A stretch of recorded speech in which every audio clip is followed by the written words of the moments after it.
ان کی خاموشی سے ڈرو جن کا آپ نے دل دکایا ہے، کیونکہ اگر انہوں نے کچھ کہا نہیں یا کیا نہیں تو بدلے میں اللہ ضرور کرے گا۔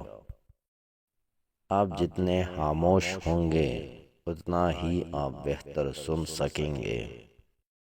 جب خاموشی کو ہتھیار کے طور پر استعمال کیا جائے تو یہ الفاظ سے بھی زیادہ زخم دے سکتی ہے۔ احمق اپنی بات سے اور عقل مند اپنی خاموشی سے پہچانا جاتا ہے۔ خاموشی کسی کو بتانے کا یہ بہترین طریقہ ہے کہ آپ نے اچھا نہیں کیا۔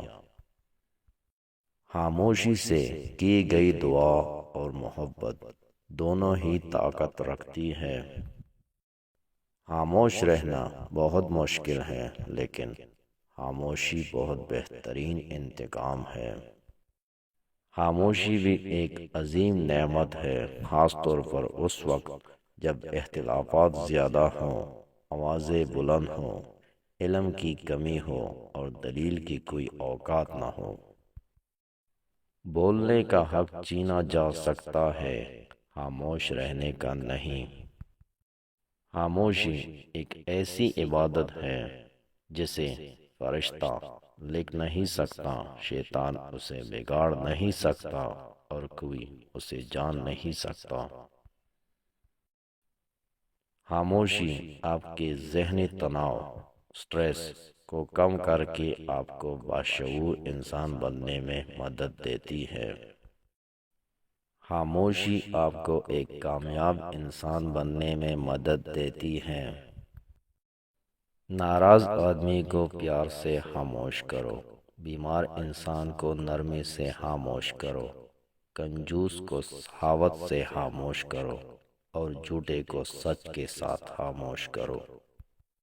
خاموشی آپ کو اپنے مقصد پر توجہ مرکوز کرنے میں مدد دیتی ہے۔ جلد تجربہ کار ہونے کے لیے ایک اصول یاد رکھیں: زبان بند رکھیں، آنکھیں اور کان ہمیشہ کھلے رکھیں۔ جو اللہ اور قیامت کے دن پر ایمان رکھتا ہے اسے چاہیے کہ اچھی بات منہ سے نکالے یا خاموش رہے۔